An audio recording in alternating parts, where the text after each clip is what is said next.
Hello সবাইকে, তিথিস ওয়ার্ল্ডে তোমাদের সবাইকে স্বাগত। আজকে সকাল থেকেই আবহাওয়াটা একদম অন্যরকম লাগছিল। এত সুন্দর একটা ঠান্ডা হাওয়া দিচ্ছিল, মনে হচ্ছিল যেন সেই শরতের হাওয়া, আর রোদটাও মনে হচ্ছিল শরতের রোদ। পুজোর সময়টা ঠিক সকালের দিকে যেরকম একটা ঠান্ডা ঠান্ডা হাওয়া দেয়, আজকে কিন্তু সেরকমই লাগছিল।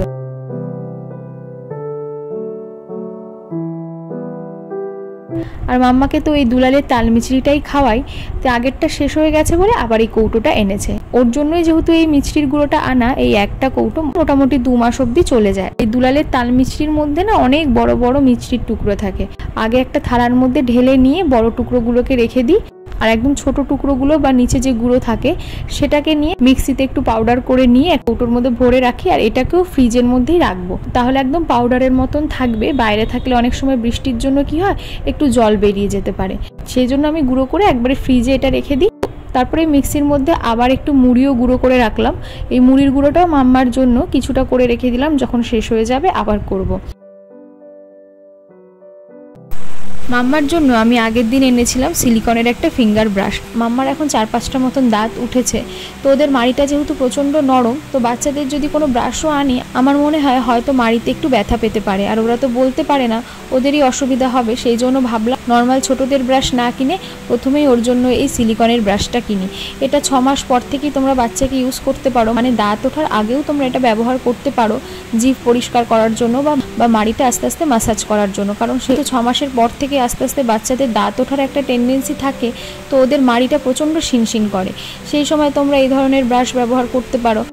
আর তোমরা তো দেখতেই পাচ্ছ এর সাথে একটা বক্স দেওয়া আছে ব্রাশটাকে ইউজ করার পর এটার মধ্যে রাখার জন্য। এটা তো প্লাস্টিকের, কিন্তু যে ব্রাশটা সেটা পুরোটাই কিন্তু সিলিকনের, তাই কোনো রকম ব্যথা পাওয়ার চান্সই নেই। সামনের দিকে তো ব্রাশের জায়গাটা, কিন্তু পেছনের দিকে যে ছোট ছোট গোল গোল ফুটো মতো দেখতে পাচ্ছ, সেটা দিয়ে কিন্তু বাচ্চার জিভও পরিষ্কার করা যায়। আর আরও একটা যেটা ভালো জিনিস, যেরকম ফিডিং বোতল আমরা ইউজ করার আগে বাচ্চার ফুটিয়ে নিই, ঠিক সেরকম এটাও কিন্তু জলে ফোটাতে পারবে। তাই জন্য প্রথমবার ইউজ করার সময় তোমরা অবশ্যই একবার জলে ফুটিয়ে নিও, তারপর ইউজ হয়ে গেলে পরে ওই ফোটানো জলটা দিয়ে ধুয়ে আবার এই বক্সের মধ্যে ঢুকিয়ে রাখতে পারো। তো মাম্মাকে আজকে এটা প্রথম ব্যবহার করিয়েছি। ওর একটু অস্বস্তি হচ্ছিল প্রথমে, যেহেতু এটা একটু মোটা টাইপের। এতদিন তোকে আমি আঙুল দিয়েই মাড়িটা আস্তে আস্তে পরিষ্কার করে দিতাম, তো আস্তে আস্তে প্রতিদিন একটু একটু করে ওকে অভ্যাস করালে আশা করি ওরও অভ্যাস হয়ে যাবে। এরপরেই তো বাজার চলে আসলাম রান্নাঘরে। দেখা যাক কি মাছ এনেছে। তো আজকে এনেছে এই যে সিলভার কাপ মাছ। আজকে দেখি এর সর্ষে দিয়ে আলু দিয়ে একটু ঝোল করব। আর মাছের যে কানকোটা সেটা আমি ফেলেই দিই, অনেকে কানকো রাখে, কিন্তু কানকোতে কিন্তু মাছের প্রচুর নোংরা থাকে, সেই জন্য কানকোটা না খাওয়াই ভালো।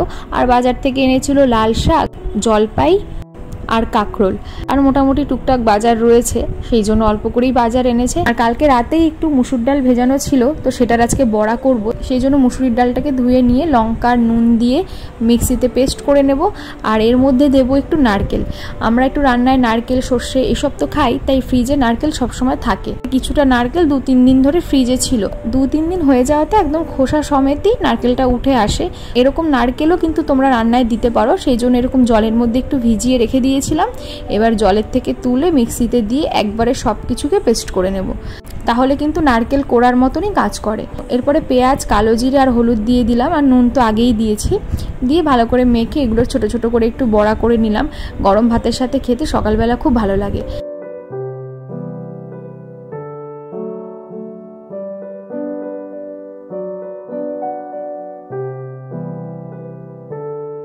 তারপরেই ওই তেলের মধ্যে একটু আলু ভেজে নিলাম, কালো জিরা ফোড়ন দিয়ে করবো ওই সর্ষে দিয়ে মাছের ঝোলটা। তারপরে পেঁয়াজটাও আলুর সাথে একবারে ভেজে নিয়েছি, মানে শর্টকাটে করার জন্য আর কি। তারপরে আমি মশলাটাও করে রেখেছিলাম। বড় চামচে 3 চামচ মতন সর্ষে, একটু নুন, কাঁচা লঙ্কা, 5 কোয়া মতো রসুন, আর হচ্ছে জিরে গুঁড়ো মিক্সির মধ্যে দিয়ে ভালো করে এটাকে পেস্ট করে নিয়েছি। তোমরা অবশ্যই টমেটো দেবে, টমেটোটা ছিল না ঘরে তাই দিতে পারিনি। এরপর ভাজার মধ্যেই একবারে মশলাটা দিয়ে ভালো করে কষিয়ে নিয়ে যখন আলুটা সিদ্ধ হয়ে যাবে তখন এর মধ্যে মাছটা দিয়ে দেবো। ঝোলের মধ্যে আগে মাছটা দিলাম না, কারণ মাছটা প্রচণ্ড নরম ছিল, দিলে ভেঙে যেত, সেই জন্য লাস্টে নামানোর আগে মাছটা দিয়ে একটু ফুটিয়ে নামিয়ে নিয়েছি। তো আজকে মোটামুটি রান্না হয়ে গেছে। এদিকে মাম্মার ঝোল, লাল শাক আর মাছের ঝোল, তার সাথে করেছিলাম আলু আর ঝিঙে দিয়ে একটা ঝাল ঝাল তরকারি। এই হচ্ছে রান্না। তারপরে মাম্মাকে স্নান করিয়ে নিলাম। আর মাম্মা কিন্তু স্নান করে প্রতিদিন ঠাকুর ঘরে যায় নমস্কার দিতে। মানে আমরা বাড়ির সবাই স্নান করে উঠে একবার করে ঠাকুর ঘরে গিয়ে প্রণাম করি। আর মাম্মাও প্রতিদিন সবারটা দেখে। আর বেশিরভাগ দিনই ওকে নিচেই একেবারে গামলার মধ্যে বসিয়ে স্নান করাই। তো কখনো কখনো তাড়াহুড়ো থাকলে পরে একবারে বাথরুমে নিয়ে এসে স্নান করিয়ে দিই। তো যেদিনই ও এরকম বাথরুমে এসে স্নান করে সেদিনই স্নান করেই সোজা চলে যায় ঠাকুর ঘরে। ওকে একবার বললেই ও বুঝে যায় যে এরপরে গিয়ে ঠাকুর ঘরে প্রণাম করতে হবে।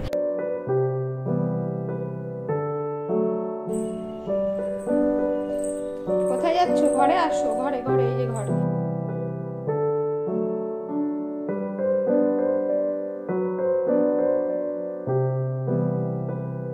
ঠাকুর নন করো, স্নান করেছো, ওঠো, যাও নন করে নাও, বাবার আমাকে নন করে নাও, বসো বসো, বসে নাও। হুম হুম, চলে আসো, আসো, থাক থাক, আসো আসো, পরে আবার পরে সন্ধ্যাবেলা দেবো, আসো। ঠিক আছে ঠিক আছে, ঘরে চলো, চলো জামা পরবে।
বিয়ের পর থেকে মাম্মা হওয়ার আগে পর্যন্ত আমার একেবারেই সময় কাটতে চাইতো না এখানে, যেহেতু সবাই কাজের মধ্যে থাকতো, কাজ বাজে বেরিয়ে যেত। আমি বাড়িতে একা একা কতক্ষণই বা ফোন আর টিভি দেখবো। তখন বসে বসে অনেক কিছু আঁকিবুকি করতাম। মানে আমি একদমই আঁকিবুকি করতে পারি না, মানে টাইম পাস করতাম আর নিজের একটু ভালো লাগতো করতে। সেই জন্য আমার ওয়ার্ড্রপের মধ্যে একটা ড্রয়ার রয়েছে যার মধ্যে আমার এই ধরনের জিনিসপত্র ভর্তি। মানে একটা মানুষ দেখলে পরে হাসতে হাসতে পাগল হয়ে যাবে, ওর মধ্যে কি নেই, কার জুয়েলারির কোনটা ভেঙে গেল, কোনটা কি হলো, সব কিছু সলিউশন হচ্ছে আমার ওই ড্রয়ারটার মধ্যে। মানে সমস্ত রকম জিনিস আছে, তোমাদের আজকে দেখাবো, কারণ ওটা এতটাই জঞ্জাল হয়ে গেছে, অনেক দিন ধরে হাত দিই না যেহেতু, তো ওই জায়গাটা আজকে একটু গুছিয়ে রাখতে হবে। ঘরে অনেকগুলো ফেব্রিকের শিশি ছিল, তো সেগুলো মোটামুটি অনেকগুলো শুকিয়ে গেছে, সেগুলো বাদ দিয়ে যে কটা ভালো ছিল সেগুলো দিয়ে আমি এই ফোনের কভারটার মধ্যে একটা ছোট ছোট করে ফুল প্রিন্ট করছিলাম। তো ফোনের একটা বক্স অনেক দিন ধরেই ঘরে ছিল, তো ভাবছিলাম এটা যেহেতু একদম সাদা রঙের মধ্যে রয়েছে একটু কাজে লাগানো যাক, সেই জন্য এই ফেব্রিক দিয়ে একটু ফুল আঁকছিলাম। আর এত কষ্ট করে এত সময় নষ্ট করে আঁকলাম, তারপরে মাম্মা ওটাকে পুরো ঘেটে দিল, যার জন্য ওটার আমি কিচ্ছু করতে পারলাম না। তো ওই বক্সটারই আরেকটা যে পার্ট ছিল সেটাও পুরো সাদা ছিল, ভাবলাম ওটাকেই কাজে লাগাই। তো এই যে এখন এই ড্রয়ার থেকে সব বের করে তোমাদের দেখাচ্ছি। দেখো এই যে ছোট ছোট জিনিসগুলো, এগুলো অনেকেই বুঝবে না, এগুলো দিয়ে না ওই অক্সিডাইজের হার বানানো যায়, অক্সিডাইজের হার, কানের, বিভিন্ন রকমের জুয়েলারি বানানো যায়। তো আমি এগুলো বিয়ের আগে থেকেই বানাতাম। তো তারপরে এখানে এসেও দেখলাম যে না, আমার আবার এই জিনিসগুলোরই দরকার, কারণ আমার একেবারেই সময় কাটছে না। তো এইগুলো আবার ওখান থেকে নিয়ে এসেছি, এখানে এনে আরও অনেক জিনিস কিনে আমি বাড়িতে বসেই প্রচুর জুয়েলারি বানিয়েছি। কোনো দিন যদি সম্ভব হয় তোমাদের দেখাবো। এখন যা জিনিস আমার কাছে রয়েছে, চাইলে এগুলো দিয়ে আবারও আমি কাজ শুরু করতে পারি, কিন্তু একেবারেই সময় যেহেতু পাই না, আর এগুলো নিয়ে বসলে অনেকটা সময় আর ধৈর্যের দরকার হয়, যেহেতু ভীষণ নিখুঁত কাজ। আর মাম্মা যেহেতু ছোট, সেটা তো একেবারেই সম্ভব না। তবে এগুলো এই কারণেই যত্ন সহকারে রেখেছি, ও একটু বড় হয়ে গেলে, আমার যখন কাজের চাপটা একটু কমবে, তখন আমি এগুলো নিয়ে আবারও বসবো। তো প্রচুর জিনিস রয়েছে, আর্ট পেপার থেকে শুরু করে আরও যখন যেটা মন চাইতো পাশেই দোকান, কিনে নিয়ে এসে বসে বসে এইসব করতাম। তো সেটাই আজকে একটু গুছিয়ে রাখলাম।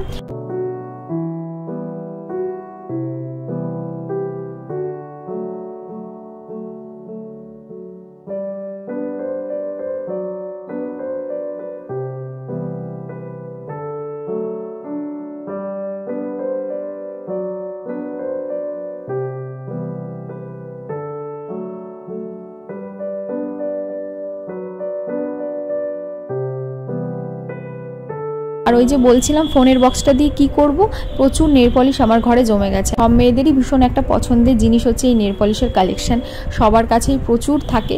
আমিও যথারীতি যখনই দোকানে কিছু কিনতে যাই একটা দুটো করে নেল পলিশ এখনও আমি কিনে আনি, সে পরি আর না পরি। তো ঘরে অনেকগুলো জমে গেছিলো। আগে ড্রেসিং টেবিলের ওপরে মাম্মা হাত পেত না, কিন্তু এখন আস্তে আস্তে আয়নাটা টেনে খুলতে পারে, তো আয়নার পেছনটাতে আমার এই জিনিসপত্রগুলো থাকে আর জোরে জোরে আয়নাটা আটকে দেয়। তখন কি হয়, সব কিছু পড়ে যাওয়ার একটা চান্স থাকে, কারণ যার এগুলো তো ছোট ছোট হালকা জিনিস, এগুলো সবার আগে পড়বে, সেই জন্য এগুলোকে এক জায়গায় রাখলাম। আরও একটা জিনিস তোমরা হয়তো লক্ষ্য করোনি, এই ড্রেসিং টেবিলের ওপরটাতেই আমি আগের দিনই একটা নতুন টাওয়াল পেতেছিলাম, যেটা এখন আর নেই। কারণ যেদিন পেতেছি ঠিক তার পরের দিন আমি একটু কাজ করছিলাম, একটু অন্যমনস্ক ছিলাম, কোন ফাঁকে এসে ও আমার সিঁদুরের কৌটোটা ওই টাওয়ালের ওপর ফেলে দিয়েছে। পুরো টাওয়ালটা একদম লাল হয়ে গেছে। যখন ধুয়েছি আমার মনটা তো প্রচণ্ড প্রথমে খারাপ হয়ে গেছিলো, কিন্তু ও তো ছোটো আর ভুলটা আমারই। প্রতিদিন আমি ওগুলোকে ড্রয়ারের মধ্যে রাখি, ওর জন্যই রাখি, কিন্তু সেদিন আমার খেয়াল ছিল না, সিঁদুর কৌটোটাকে আমি ওপরে রেখেছিলাম, আর ও ঘরে এসে প্রথমেই সিঁদুর কৌটোটা উল্টে দিয়েছে। তো যার জন্য পুরো টাওয়ালটাই নষ্ট হয়ে গেছে। অনেক ঘষে মেজে আর কি ওটাকে একটা জায়গায় এনেছি। তো ভাবলাম এখন আর কোনো কিছুই আমার সাজানো হবে না, এই সব কিছু আমার এখন তুলেই রাখতে হবে, যতদিন না ও একটু বড় হচ্ছে বা বুঝতে শিখছে। তো এই সব কিছু ওই জন্য আমি তুলে ফেলেছি, আর কিচ্ছু রাখিনি।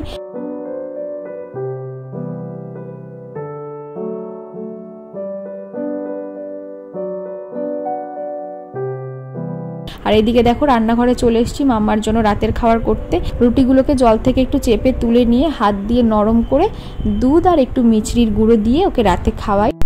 এই তোর খাওয়াটা হয়ে গেলে পরেই মোটামুটি আমার আজকের মতন কাজ শেষ। এরপরে তো মাম্মাকে ঘুম পাড়াবো, সেই জন্য নিতে আসলাম ডাইপার। আর ওকে সবসময় ডাইপার পরাই না, যদিও যেদিনকার খুব বৃষ্টি থাকে, একটু ঠান্ডা ঠান্ডা থাকে রাতের দিকটা, সেই দিন পরিয়ে দিই। আর যেদিন ঘরে এসি চালাই সেই দিনটা পড়াই, তাছাড়া ওকে খুব একটা পড়াই না। আর অনেকক্ষণের জন্য যদি বাইরে কোথাও থাকি, মোটামুটি 1-2 বেলার জন্য, তখনই একটু পড়ানো হয়। নাহলে এদিক ওদিক বাজারঘাটে গেলে পরেও ওকে খুব একটা ডাইপার পরানো হয় না, কারণ ডাক্তারই বারণ করেছিল। আর তাছাড়া যত এই জিনিস কম পরানো যাবে ততই ভালো। তবে এই মরিসন কোম্পানিটাই ওকে ইউজ করাচ্ছি বেশ কিছু মাস হলো, ভালো কোম্পানি, আর এর প্রোডাক্টগুলোও খুব ভালো হয়। তোমরা বাচ্চার জন্য হিমালয়া বা এই মরিসনের ডাইপার চোখ বন্ধ করে কিন্তু ব্যবহার করতে পারো, ভীষণই ভালো। কারণ এটা ইউজ করার পর থেকে মাম্মার কোনো রকম কোনো প্রবলেম কিন্তু হয়নি। ফ্লিপকার্ট, অ্যামাজনে মাঝে মাঝে অফার থাকে, তখন একবারে